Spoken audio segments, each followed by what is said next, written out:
دوستان محتشم، ان پر 3 صدیاں بیت گئیں، نہ تو ان پر بڑھاپا آیا، نہ ان کے بال سفید ہوئے، نہ چہروں پر جھریاں آئیں، نہ ان کے کپڑے میلے ہوئے، نہ ان پر گرد پڑی، بالکل وہ تر و تازہ تھے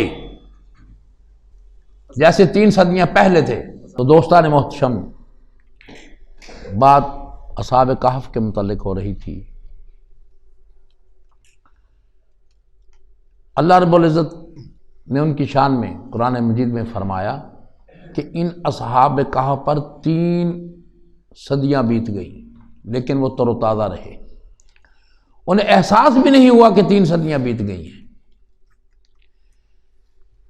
اسی طرح قرآن پاک میں ایک جگہ پر اللہ تبارک و تعالیٰ ایک اور واقعہ بیان کرتے ہیں، حضرت عزیر علیہ السلام کا،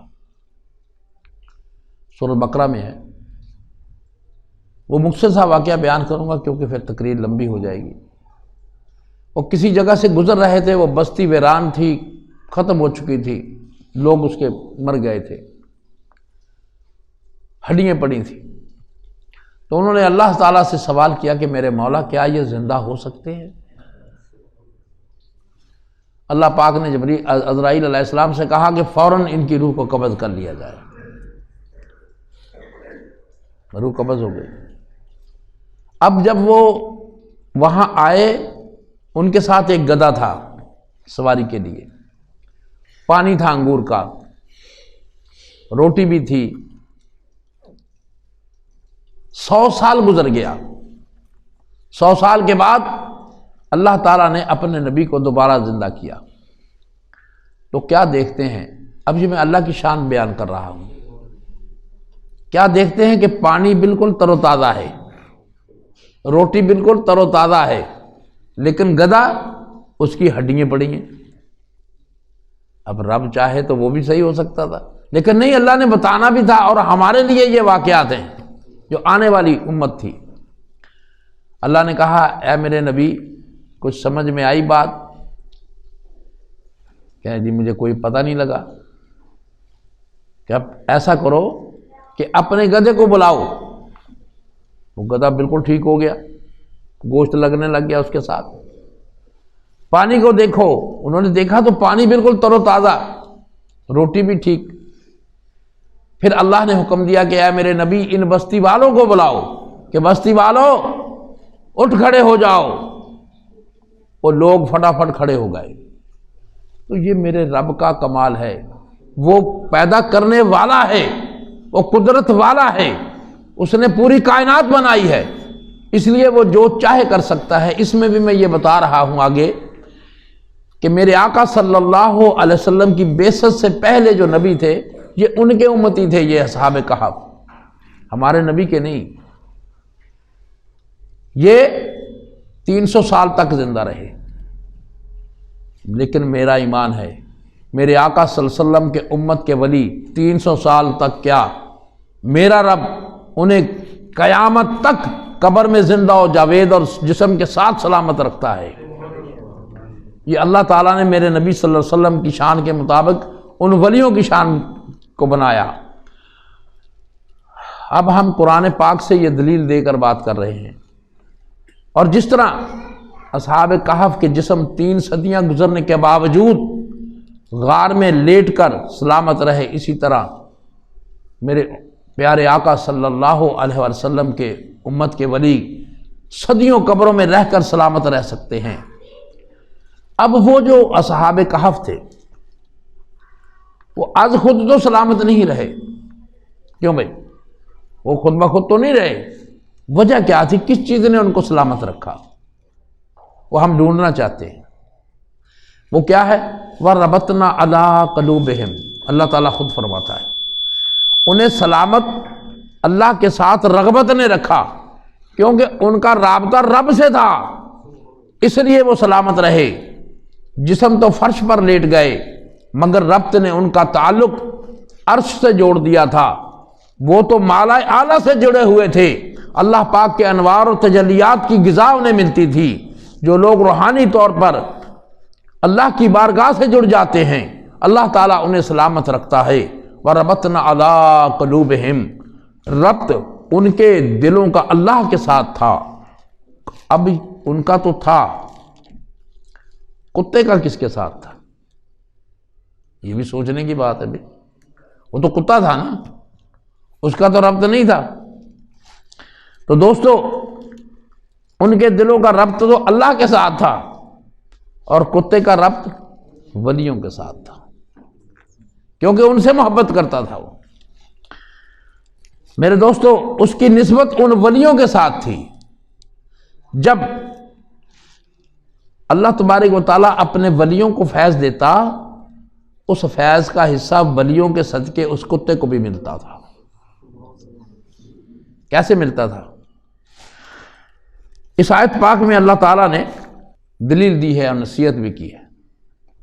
آپ یہ سوال کر سکتے ہیں کہ ولیوں کا ربط تو اللہ پاک کے ساتھ تھا، کتے کا ربط ولیوں کے ساتھ کیسے ہو گیا؟ کہہ سکتا ہے نا کوئی بندہ۔ تو کتے کا ربط کیا تھا؟ 3 چیزیں تھیں جو میں نے شروع میں بیان کی: استقامت، خدمت، محبت۔ یہ اس کا ربط تھا۔ محبت کرتا ہوں، اس نے کہا کہ میں ولیوں سے پتھر کھا کر بھی نہیں بھاگا۔ استقامت رکھتا ہوں، ارادے کا پکا ہوں، خدمت کرتا رہوں گا، میں دروازے پر بیٹھا رہوں گا تاکہ کوئی دشمن آ کر تکلیف نہ پہنچائے۔ اس کتے کے یہ 3 عمل تھے جس کی وجہ سے اللہ پاک نے اسے زندہ و سلامت رکھا۔ اس تسلسل میں 300 سال جہاں اولیاء زندہ و سلامت رہے، وہاں ان کا کتا زندہ سلامت رہا، ان کی خدمت میں رہا۔ اب قرآن مجید کیا فرما رہا ہے؟ وَتَرَى الشَّمْسَ إِذَا طَلَعَتْ تَزَاوَرُ عَنْ كَهْفِهِمْ ذَاتَ الْيَمِينِ وَإِذَا غَرَبَتْ تَقْرِضُهُمْ ذَاتَ الشِّمَالِ وَهُمْ فِي فَجْوَةٍ مِّنْهُ۔ اللہ پاک نے فرمایا، اے سورج، یہ غار میرے ولیوں کا مسکن بن گئی ہے۔ سورج کو رب کہتا ہے کہ اے سورج، یہ جو غار ہے میرے ولیوں کا مسکن بن گئی ہے۔ 300 سال کے لیے یہ آرام فرما رہے ہیں۔ اے سورج، جب تک یہ اٹھ نہ جائیں، 300 سال تک تو طلوع سے لے کر غروب تک اپنے راستے بدل لے۔ کیا فرمایا رب نے؟ کہ اپنے راستے بدلے، اور فرمایا وَتَرَى، پیارے محبوب آپ دیکھیں گے۔ اب یہ بڑا نقطہ سمجھنے والا ہے۔ مثال کے طور پر آپ میرے پاس بیٹھے ہیں، میں کہتا ہوں کہ یار ہم نے فیصل آباد میں ایک مسجد بنائی ہے، آپ بھی دیکھیں گے۔ اگر میرے پاس آپ ہیں تو میں آپ کو کہہ رہا ہوں، کیوں بھائی؟ یار کوئی بات سمجھو نا بھائی۔ اگر آپ میرے پاس ہیں تو میں آپ کو کہوں گا کہ یار وہ آپ چلیں گے تو وہاں میں آپ کو دکھاؤں گا، یا آپ دیکھیں گے، آپ اس کا معائنہ کریں گے، آپ پھر مجھے بتانا کہ وہ کیسے ہیں، کہ وہ مسجد کیسی ہے۔ تو اللہ تعالیٰ فرماتے ہیں وَتَرَى، کہ اے میرے محبوب آپ دیکھیں گے، الشمس اذا طلعت تزاور عن كهفهم ذات اليمين، کہ اے میرے محبوب آپ دیکھیں گے جب سورج طلوع ہوتا ہے اور غروب تک وہ اپنا راستہ چھوڑ دے گا، جھک جائے گا دائیں جانب، اس لیے کہ اس غار میں میرے ولی بسیرا کر چکے ہیں، وہ سوئے ہوئے ہیں، وہ بیٹھے ہیں، اور رب کو گوارا نہیں کہ میں ان ولیوں پر دھوپ اثر انداز ہو۔ اور اسی طرح جب غروب کا وقت ہوتا ہے تو فرمایا اذا غربت تقرضهم ذات الشمال، جب غروب ہوتا ہے تو اپنا راستہ چھوڑ کر بائیں جانب جھک جاتا ہے۔ اب اس کے جواب میں فرمایا ہم فی فجوۃ منہ، کیونکہ وہ کھلے غار میں پڑے ہیں۔ مطلب کوئی بندہ کہتا ہے کہ یار یہ کیوں ہوا، تو اللہ کہتا ہے کہ یہ کھلے غار میں پڑے ہیں، یہ لیٹے ہوئے ہیں۔ اب رب کو گوارا نہیں تھا کہ ان ولیوں پر دھوپ اثر انداز ہو، اس لیے اللہ تبارک و تعالیٰ نے 300 سال تک سورج کا راستہ بدل دیا۔ یہ قرآن گواہ ہے، یہ میں اپنے پاس سے نہیں کہہ رہا۔ دوستان محترم، معلوم ہونا چاہیے کہ سورج کا راستہ کیا ہے۔ سورج کا راستہ ہے تقدیر۔ قرآن پاک سے یہ واضح ہے، سورہ یاسین میں اللہ رب العزت فرماتے ہیں وَالشَّمْسُ تَجْرِي لِمُسْتَقَرٍّ لَهَا ذالک تقدیر العزیز العلیم، اور سورج کے راستے مقرر ہیں، یہ مقرر کیے ہوئے راستوں پر چلتا ہے، یہ غالب حکمت والے رب کی تقدیر ہے۔ اس آیت پاک میں اللہ تعالیٰ نے خود فرما دیا کہ سورج کا مقرر کردہ راستہ میری تقدیر ہے۔ سورۃ الکہف میں فرمایا کہ 300 سال تک کے لیے میں نے ولیوں کے لیے اپنے مقرر کردہ جو راستے ہیں، وہ جو تقدیر ہے وہ بدل دی۔ تقدیر کی جو فکر ہے نا وہ ہمیں ہونی چاہیے، رب کو تو نہیں ہے، وہ تو بنانے والا ہے۔ تقدیر کی ہمیں فکر ہو سکتی ہے کیونکہ ہم تقدیر کے پابند ہیں، وہ تقدیر کا مالک ہے، وہ تقدیر بنانے والا ہے، وہ تقدیر بنا بھی سکتا ہے، وہ تقدیر مٹا بھی سکتا ہے۔ سورۃ رحد میں فرمایا اللہ تبارک و تعالیٰ نے یمحو اللہ ما یشاء ویثبت وعندہ ام الکتاب، اس کا ترجمہ ہے کہ جو اللہ لکھ دیتا ہے وہ جب چاہے لکھی ہوئی کو مٹا دیتا ہے، وہ تقدیر کی کتاب کا مالک کل ہے، جس کے لیے چاہے تقدیر بدل دے، جس کے لیے چاہے تقدیر کو سنوار دے۔ اس رب تعالیٰ نے، اس رب کریم نے 300 سال تک اپنے ولیوں اصحاب کہف کے لیے تقدیر بدل دی، اور سورج کے راستوں کی مقرر کردہ تقدیر کو بدل دیا، جس پر نظام شمسی، نظام کائنات قائم ہے۔ 300 سال تک اس نے غار میں لیٹے ہوئے ولیوں کے لیے نظام شمسی بدل دیا۔ یہ اہتمام اصحاب کہف کے لیے کیا کہ انہیں دھوپ سے تکلیف نہ ہو، کوئی یہ نہ سمجھے کہ دھوپ کے نہ آنے سے ان کے جسم بچ گئے۔ اب یہ میں نقطہ بیان کر رہا، یار وہ تو رب ہے، دھوپ چلے بھی جاتی تو پھر کیا ہوتا؟ کچھ بھی نہیں ہونا تھا، کچھ نہیں ہو سکتا تھا۔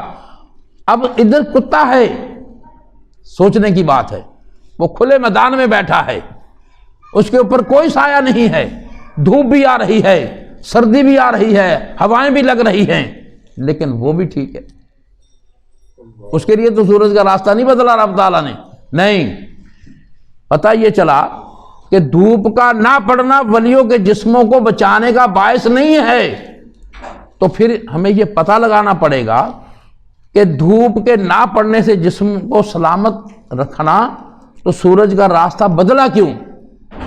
اس کا جواب یہ ہے کہ تکریم کے لیے، ماسٹر جی تکریم کے لیے اللہ تبارک و تعالیٰ نے تکریم کے لیے راستہ بدلا۔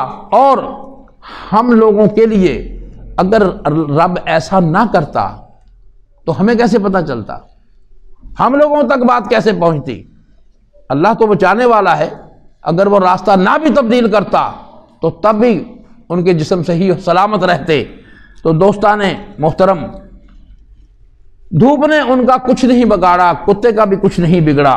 رب تعالیٰ نے بعد میں آنے والی امت محمدی کو بتانے کے لیے، سمجھانے کے لیے اپنے ولیوں سے کہ میں اتنی محبت کرتا ہوں، رب تعالیٰ نے یہ بتلا دیا کہ میں اپنے ولیوں سے اتنی محبت کرتا ہوں کہ میں نے اپنی تقدیر کو بدل دیا۔ اللہ اکبر۔ یہ 300 سال تک اظہار عظمت کے لیے ولیوں سے اتنی محبت کی کہ ان کے لیے تقدیر بدل دی۔ اور پھر آگے کیا فرمایا؟ وَرَبَطْنَا عَلَىٰ قُلُوبِهِمْ، ان کے اوپر ربط نازل ہوتا تھا، وارد ہوتا تھا۔ قرآن مجید ان کی کیفیت بیان کرتا ہے۔ وَنُقَلِّبُهُمْ ذَاتَ الْيَمِينِ، ہم نے ان کو دائیں اور بائیں کروٹ دی۔ اور جب بھی مفسرین بیان کرتے ہیں کہ جب بھی 3 ماہ بعد یا 6 ماہ بعد کروٹ ملتی تو خود بخود کتے کو بھی کروٹ مل جاتی، کتے کا پہلو بھی بدل جاتا۔ اس ربط کے فیض سے ولیوں کی کروٹیں بدلتی تو عین اسی وقت جب ان کی کروٹ بدلتی تو کتے کا پہلو بھی بدل جاتا۔ جو فیض کے، اس فیض کی وجہ سے جو اس نے استقامت، محبت اور خدمت کی، اس کے اندر اس استقامت تھی، اس لیے اللہ تبارک و تعالیٰ نے کہ یہ میرے ولیوں سے محبت کرتا ہے، اس کا پہلو بھی بدلا، حالانکہ وہ تو اللہ اللہ کرنے والا نہیں تھا۔ تو دوستو بات یہ ہے، یہ فیض منتقل ہونے پر، اب یہ فیض منتقل ہوا نا، میری بات سے آپ کو سمجھ آ رہی ہے نا؟ تو قرآن کی نص آ گئی، یہ قرآن میں بات آ گئی، جو فیض ولیوں کو ملتا ہے اگر ان کے پاس وفادار بن کر ثابت قدم رہ کر کتا بھی بیٹھ جائے تو فیض اسے بھی مل جاتا ہے۔ انسان تو پھر انسان ہے، چونکہ ہم نے قرآن سے پہلے دلیل دی۔ اب یہاں پر ایک میں واقعہ کرامات میں سے آپ کو سناتا ہوں۔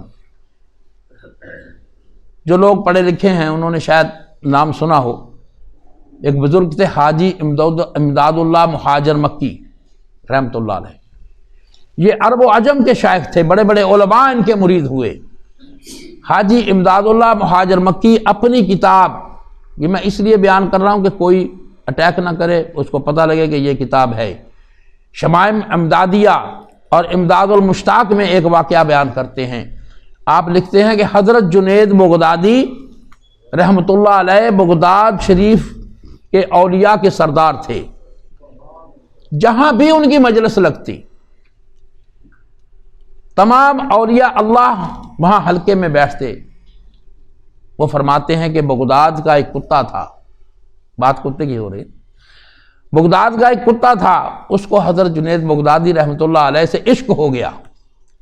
جہاں بھی مجلس قائم ہوتی اس مجلس سے کچھ فاصلے پر وہ کتا بیٹھ جاتا اور انہیں تکتا رہتا، اور تو اس نے کچھ بھی نہیں کرنا تھا، ان کو وہ تکتا رہتا۔ ایک دن حضرت جنید بغدادی رحمۃ اللہ علیہ موج میں آ گئے، بڑے خوش تھے، انہوں نے کتے کی طرف نظر کی، توجہ کی، بڑے خوش ہوئے۔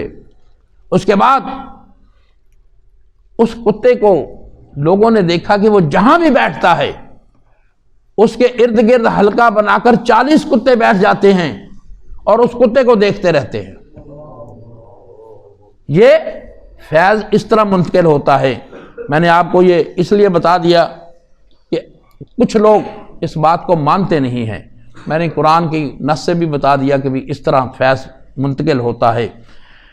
تو اللہ تبارک و تعالیٰ نے بڑے بڑے اولیاء پیدا کیے، بڑے بڑے بندے پیدا کیے۔ تو ایک شاعر میاں محمد صاحب ہیں، وہ لکھتے ہیں کہ جس دل اندر عشق نہ رچیا کتے اس تو چنگے۔ بعض لوگ کہتے ہیں نا یار یہ کتوں کی بات کرتے ہیں۔ مالک دے در راکھی کر دے صابر بکھے ننگے۔ اب میں نے ثابت بھی کیا نا کہ وہ بکھے ننگے رہ کے بھی راکھی کرتے ہیں، محبت کرتے ہیں، پیار کرتے ہیں، تو کبھی کبھی کتے بھی بازی لے جاتے ہیں۔ یہ حقائق میں پہلے بھی بیان کر سکتا تھا، لیکن میں نے اس لیے پہلے نہیں بیان کی کہ لوگ کہیں گے یار یہ تو ایک ویسی من گڑت بات ہے۔ پہلے ہم نے قرآن کی بات کی ہے، پہلے قرآن پاک سے دلیل دے کر بات کی ہے، ولیوں کی بیان کی ہوئی حقائق بعد میں بیان کی ہے، تو اس کا انکار نہیں ہو سکتا۔ 300 سال تک کتا ان ولیوں سے فیض کا اکتساب کرتا رہا۔ اللہ رب العزت نے فرمایا اس کتے کو جو فیض ملا استقامت، محبت، وفاداری کے نتیجے میں ملا۔